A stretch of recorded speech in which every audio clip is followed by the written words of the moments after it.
Hello, my name is Baron, and I'm back with another video on a US gas mask. This is the M111 non-combatant gas mask from 1941. I'm going to say it was developed in 1941, but I am not entirely sure about that one on the far left. I know everything else was developed in 1941 and onwards. The M111 non-combatant gas mask is made up of basically three parts. M1, 1, the M1 facepiece, the M1 filter, and the M1 carrier. As you can see here, this late one, the late 1942 version, it says M1 on the facepiece because the facepiece is an M1, the filter is an M1, and the carrier is an M1. That is the same on the M1A211, which is the updated model of this particular example.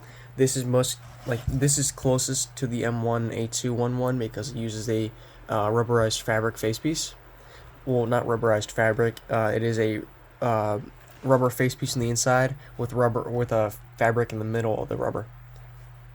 But yes, the M1A211, the facepiece is the M1A2, and then the filter is the M1, and then the carrier is the M1. The M1A2 or the M111 was developed in 1941, I believe, as a U.S. civilian gas mask. The very early example I have over here on the far left, it uses a filter very close to the, I believe it's called the E20 something, E20R something. It was an experimental filter that looks similar to the M1. That was my knee that just cracked.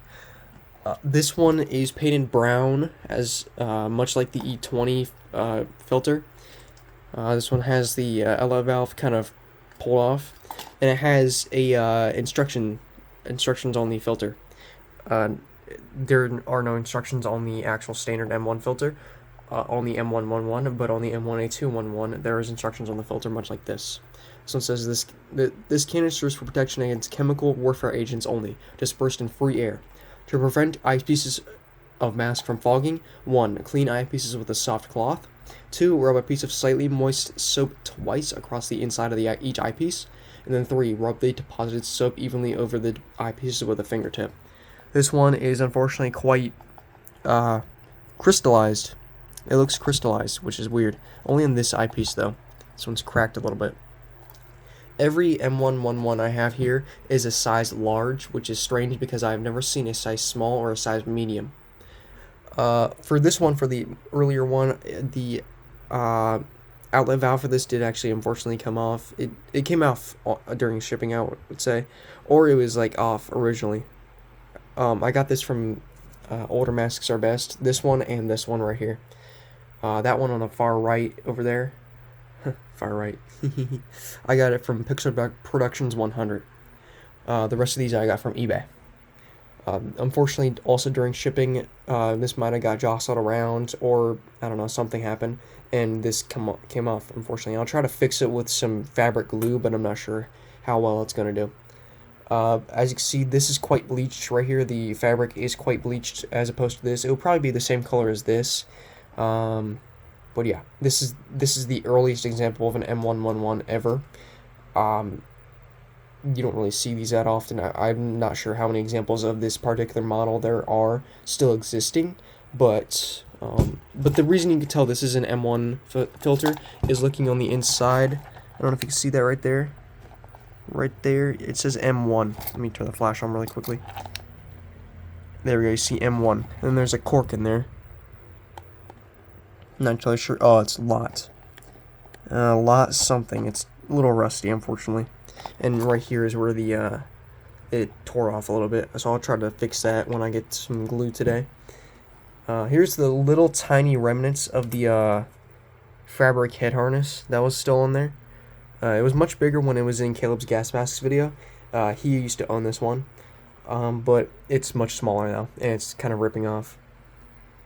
The next one I have right here, it's a really nice condition one, except this one also has, oh wait, no, this is the one that's completely fine.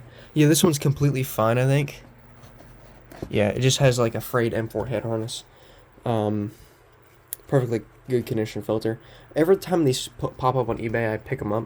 As you see here, it says non-combatant gas mask M111 large. I believe this one also has the instruction booklet on the inside. It's attached to the carrier. As you can see here on these, I believe it's called an M7 outlet valve. I don't really know what it's called.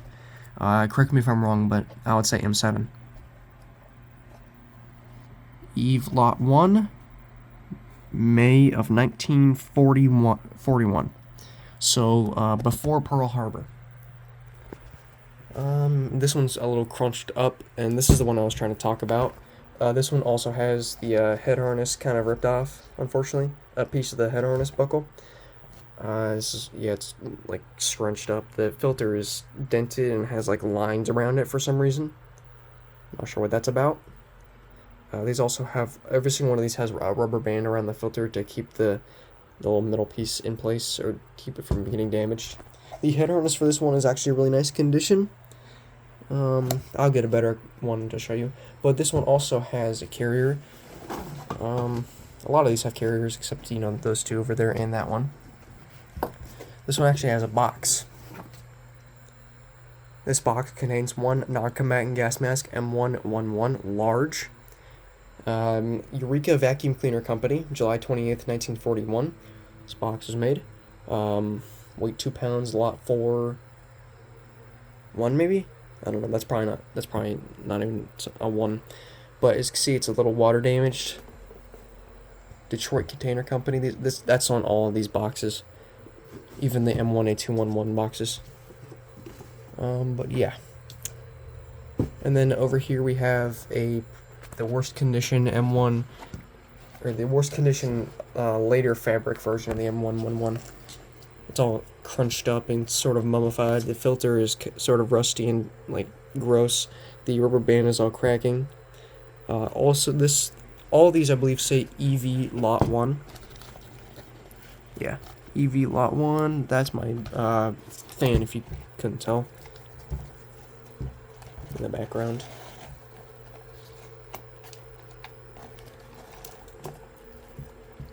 Very gross head harness, unfortunately. See there, US M1 Lot EV1.